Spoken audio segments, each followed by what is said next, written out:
نحمدہ و نصلی علی رسولہ الکریم۔ جیسا کہ آپ سوشل میڈیا کے ذریعے یہ خبر سن رہے ہیں کہ عظیم مذہبی سکالر مبلغ اسلام مولانا طارق جمیل صاحب کے بیٹے عاصم جمیل صاحب اللہ تعالیٰ کو پیارے ہو گئے۔ اللہ رب العزت ان کی بخشش فرمائے اور تمام اہل خانہ کو صبر جمیل عطا فرمائے۔ ہم سب مولانا کے اس دکھ میں برابر کے شریک ہیں۔ بہت بڑا یہ مولانا صاحب کو ایک نقصان سمجھ لیں پہنچا ہے۔ تو ایک طرف تو اتنا پریشانی کا عالم، اور جیسے ہی یہ خبر پھیلی سوشل میڈیا پر گئی تو آپ نے بھی دیکھا ہوگا، میں بھی کل سے دیکھ رہا ہوں، ایک عجیب قسم کی افواہیں اور عجیب قسم کی باتیں ہونا شروع ہوں گی فوراً ہی۔ تو بھائی دیکھیں، سب سے پہلی بات تو یہ ہے کہ اتنا بڑا واقعہ ہوا ہے، ہم سب کو اس کے اوپر جو ہے صبر کرنے کی ضرورت تھی، بجائے اس کے کہ ہم نے شور ڈالنا شروع کر دیا کہ یہ کیا ہو گیا، خودکشی ہو گئی، کسی نے حملہ کر دیا۔ تو اس حوالے سے میں بھی آپ کے سامنے حاضر ہوا ہوں کچھ حقائق سامنے لے کر۔ تو بھائی دیکھیں،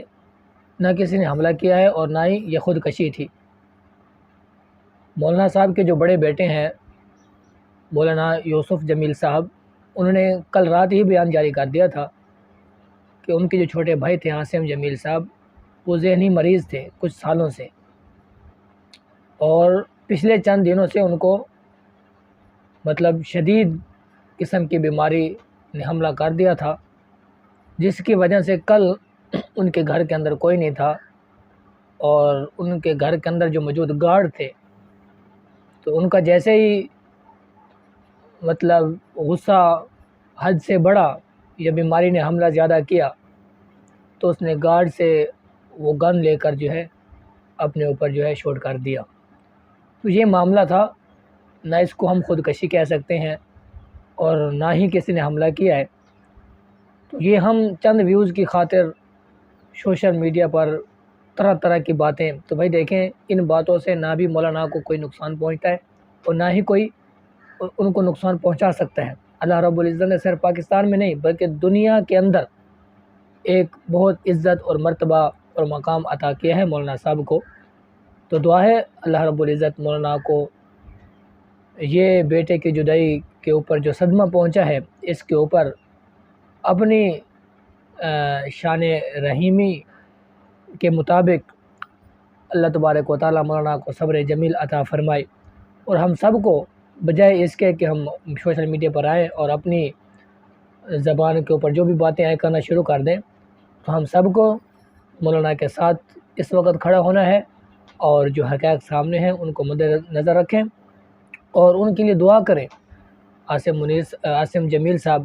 جو کہ اس دنیا سے چلے گئے ہیں، ان کے لیے ہم سب دعا گوئے ہیں، اللہ رب العزت ان کو جنت الفردوس کے اندر اعلیٰ مقام عطا فرمائے۔ تو بجائے اس کے کہ ہم طرح طرح کی ویڈیو دیکھیں اور ان کے اوپر جو ہے پھر اپنی رائے دینا شروع کریں، حقائق کو دیکھیں۔ مولانا یوسف جمیل صاحب کا بیان ان کی پرسنل آئی ڈی پر جاری ہو چکا ہے، وہ سنیں اور اس کے بعد جو ہے دعا کا اہتمام کریں۔ اللہ رب العزت ہمارا